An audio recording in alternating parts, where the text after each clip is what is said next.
Hey, Vinyl Community, Jeff here again. Time to do another one of my perfect 10s. Again, this is what, point number 18 or part number 18 or so.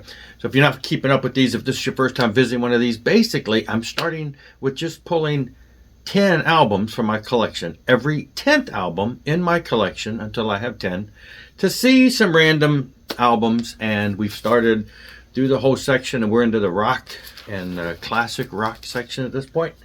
And it looks like really this is going to be like the last one. I'll probably get one or two more from that, then I can move over into the pop section and continue there for maybe two more videos or so. Then maybe we'll start all over because, you know, there have been so many things added that everything is shuffled now. And so the 10 would be totally different. But anyway, I grabbed these, didn't really look at them, so we're going to be kind of seeing these at the same time together. So here we go. Let's take a look. We ended last time with Gentle Giant. We were in the G's, so 10 records down. Now we're in Heart.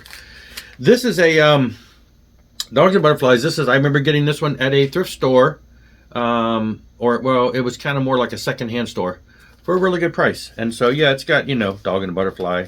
That's a ballad in there. So a couple decent songs. It's a little bit after their what is known still as their greatest hits era of the 70s and stuff.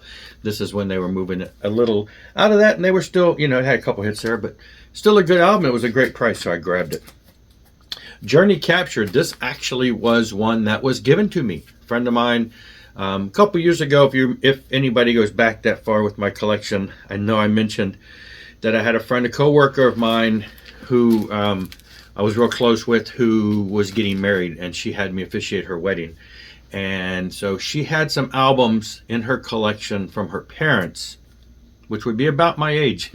Well, her parents are a little older than me now. When her father passed away, his name was also Jeff, like me, and he passed away at the age I was roughly when I met her, and he had been passed for about 10 years. So I guess they were a little older than me, but anyway, she had in her hands some of their albums, and recently she moved, and before she moved, she passed them on to me. And this was one of them. She gave me some Journey and some Foreigner and stuff along that lines. I had a video showing all the ones they were given to me. So yeah, Journey Captured. I remember this album back in the day because this was when I was in like middle school.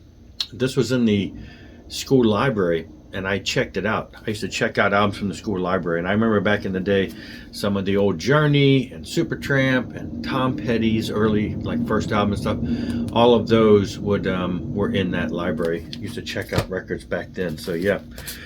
All right, moving into the L's. MylonLefevre, Crack the Sky. Mylon started off as just a gospel rock, but it wasn't really good. He came from a gospel background, so then he went into, you know, more of a classic rock feel, and then later kind of came full circle back around in the early 80s to singing songs that were more faith-based. And then this is the mid-80s, very edgy, but, you know, very electronic, new wave rock, electronic drums, stuff like that, but yeah, you know, very commercial. Very good album. Pretty sure I saw him around that tour or the one before that. I saw him a couple times, but around that time. Oh, and we're still in Mylon land, under the influence, over the influence. Again, this is one of his earlier ones before coming back into the, you know, more singing songs that would be more contemporary Christian. Even though all of his albums, and even the earlier albums, you know, while they are kind of a, you know, more of a trying to be mainstream rock, they all had kind of, there was like traditional church songs every once in a while in there. So he still kind of had that because he was brought up in a very very Christian family, and so even when he was doing non-Christian music, it had a Christian flair. Great stuff. I love that early stuff. Hey, great. This is actually one that I recently picked up, The God and Guns by Leonard Skinner. Music of Vinyl has been reissuing the Skinner stuff, and I recently showed in the video how I picked up the Last Rebel. And so anyway, this is one that I picked up shortly before that, God and Guns. This is one of their later albums, which is probably 10 years old now, but it's probably one of the last. Was this like the last studio album they released? Very close to one of the last. It's been a good 10 years, it seems like, since they've put out a new album, other than just a buttload of live albums that keep getting put out. This is one of the last few studio albums. Great stuff. This is funny. I was talking to a guy last night at a restaurant because he said he has this album too, and we were just AndyMcCarroll and Moral Support. I'm not sure the whole story behind AndyMcCarroll. Isn't there? He's from overseas, I believe. Recorded in Eastbourne. I'm thinking, yeah, and I know there's some stuff with just him, but AndyMcCarroll Moral Support was a unique situation. I don't know if they have any other album. This is the only one I think that was out there where, and it's kind of pop punk. And this is a 1980s album. This is like early 80s, I believe. I've had one of these since the early 80s. I'm not going to try to read that. But fun stuff. It's one of those albums, I don't think it's ever been released on CD. I think I have a CD, but it's probably not really official. I think there's like been some bootleggy type CDs out there. I have a cassette of this. I originally had the album. I have a cassette that I kept in my collection to this day because there was never a CD, and I wanted to have something, that was more of a clean copy. And of course, when I got back into vinyl, I immediately had to go out and track down one of these. So this was one of my early had to grabs, type stuff. Fun stuff. I just love this album since the 80s. All right, that moves us into more. We're on to ends now with Larry Norman, Stop This Flight. Larry Norman, of course, nowadays he was known as the father of Christian rock, but now he's old enough.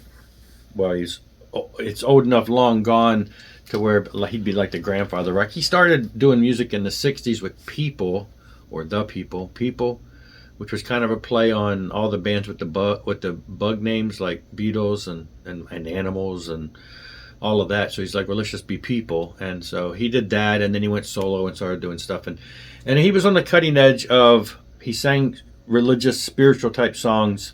It was the 60s and 70s. It was the hippie days and the freedomness and the marches and all that stuff. And he was involved in a lot of that, and from a Christian perspective. But he played music that was a little too edgy for the church, and so he was really smashed for that. It didn't take too many years before Christian rock really became on its own. But he started all of that stuff and all those waves in the contemporary Christian field, in the late 60s, early 70s. So this is a mid-80s album. So he never got into the heavier stuff of the Christian metal era, but, he's just got Americana, folksy, and, distorted guitar occasionally stuff. Love Larry Norman. Just recently funded a Kickstarter program where they found, remastered it, and are releasing a 77 concert on vinyl and CD and everything, and they sent the digital tracks already. The campaign's finished, the album's done, they're just waiting for the vinyl and stuff to come in. And yeah, it's great stuff. It's a concert an archive concert. But anyway, okay, here we go. This one I just showed in a video because I got it last week, Little Miss Dangerous by Ted Nugent. So we're into the ends even further. This is my latest Ted Nugent find. Got it 2 weeks ago at a local store. One of those albums you don't see quite as often from the 80s time frame. So there you go. Won't say a whole lot about that because I recently talked about that. Full Moon Fever by Tom Petty. I believe I showed this because I got this while I was living a time period in South Carolina a couple months ago through that Sound of Vinyl sale where they were giving away records. You just pay the shipping, which ended up being like $9-10 per album.